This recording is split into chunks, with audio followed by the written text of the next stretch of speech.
შევიდეთ.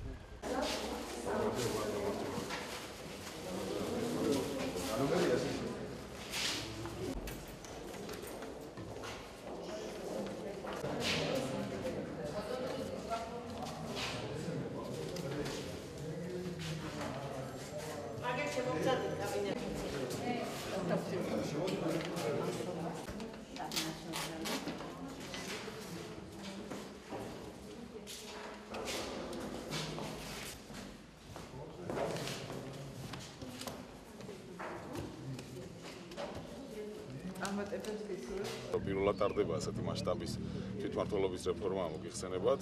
აქედან გამომდინარე დეცენტრალიზაცია მიმაჩნია ერთ-ერთი მთავარი მონაპოვარი დღევანდელი ხელისუფლების. იმიტომ რომ ყველა მთელი საქართველო უნდა განვითარდეს და არა მარტო ერთი ქალაქი.